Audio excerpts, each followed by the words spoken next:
The Selfish Path to Romance. Download Chapter 1 for free at drkenner.com and at amazon.com.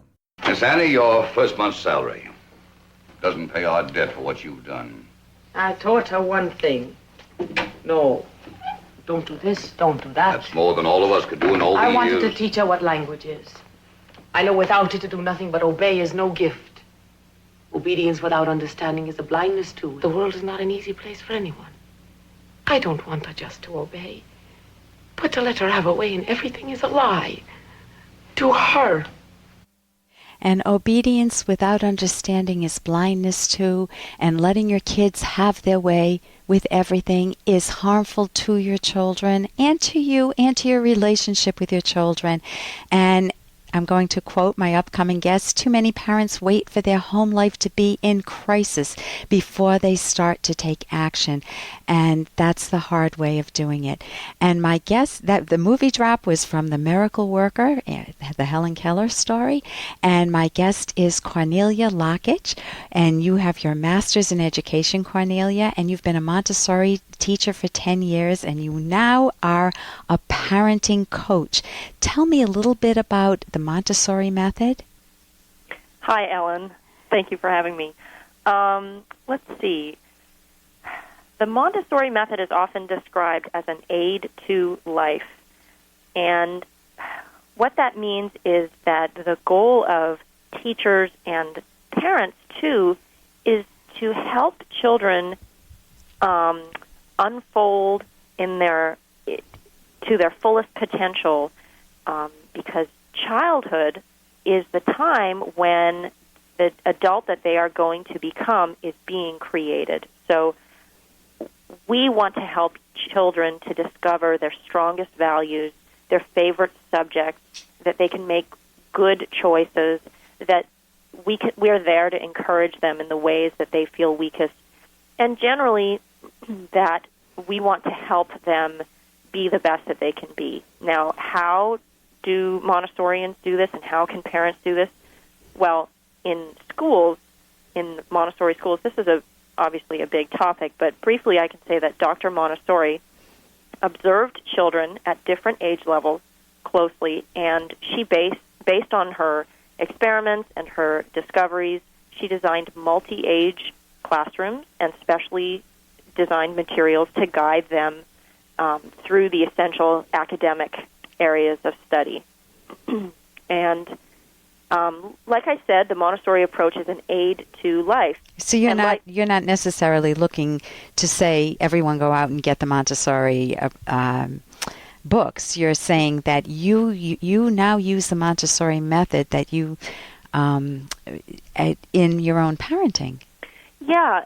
Yes, I'm definitely not advocating that parents go out and buy the specially designed Montessori educational materials to use at home. Although it's very good, and I used it.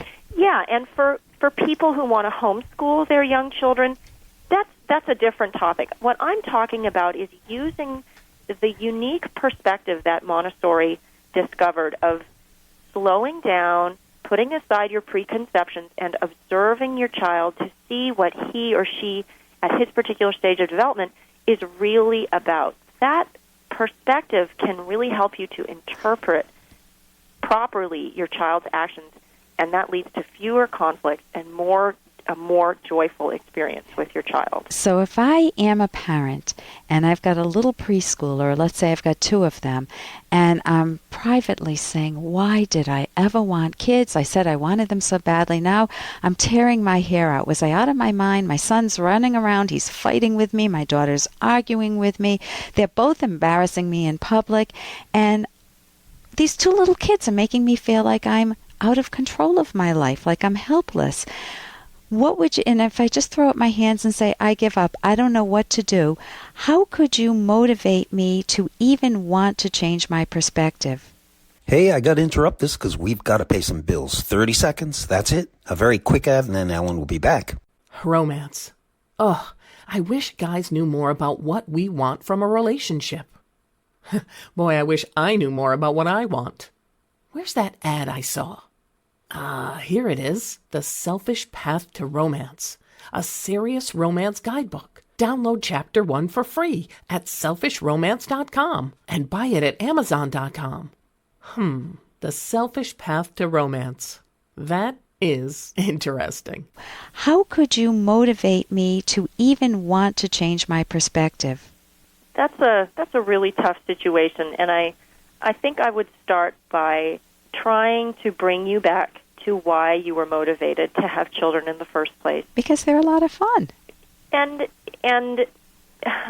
you know, did you picture the pride you would feel at your son's first baseball game or your daughter's school play or reading with your child or sharing your love of this all or the that? time? And then I would try to show that those times of serenity and calm and pure joy really are possible, but you've got some work to do before you're going to get there. Having gone into parenting without any skills, you're going to have to do some backtracking. And it sounds from your description like I would say that the talking back and the arguing is something to tackle first and let certain other things go. You've got to get into the driver's seat and guide your children toward acceptable behavior. And that takes doing one thing at a time and sticking with it until you've seen some change. So give me an example of that. Well, for example, you would need to communicate to your young children that arguing with you is no way to talk to you. You will not respond to it. They will not get to you that way, and that they will have to come up with a different approach in order to get a But then a they rise start. out My of daughter you. will just start screaming if I do that. Well, then what you're going to do is you're going to walk away, or you're going to, if it's in the car or someplace you can't walk away from, you're going to become mentally absent. You're not going to give more attention for that negative behavior. You're going to show with your body language, your facial expression, and your actions that you are absolutely not available when she yells or screams or he argues with you. And then, in addition to that, now this is the key, is that when they speak politely or in a regular voice, you're going to let them both know with all your love and all your attention how wonderful it is for you to hear their sweet words. You're going to get down to their level. You're going to put your arms around them and say, I love talking to you when you speak in such a friendly way. Your voice is so kind and so polite. What a pleasure.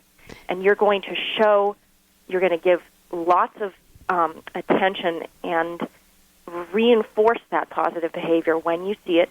And when you get the old stuff, the negative stuff, the stuff you can't live with anymore, you're going to turn off, basically. So you catch your child, or both children, doing something right. That's a key parenting skill, where you catch them in the behavior that you want to encourage, and you help them see that potential within themselves of resolving conflicts well when they do that.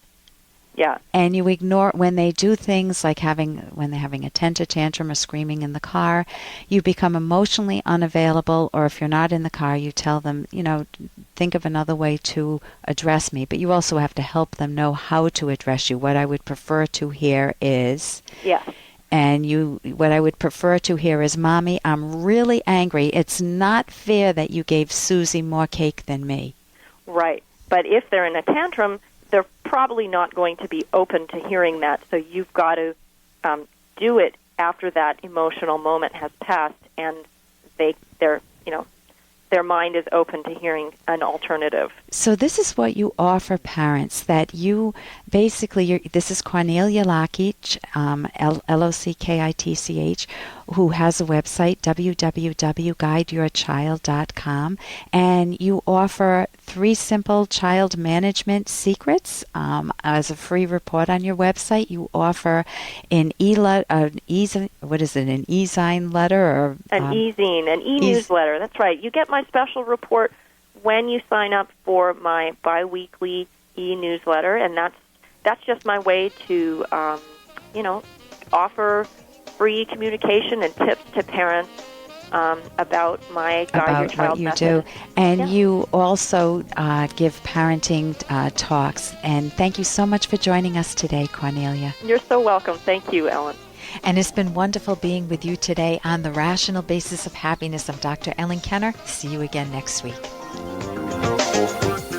Here's an excerpt from The Selfish Path to Romance, the Serious Romance Guidebook by clinical psychologist Dr. Ellen Kenner and co-author Dr. Edwin Locke.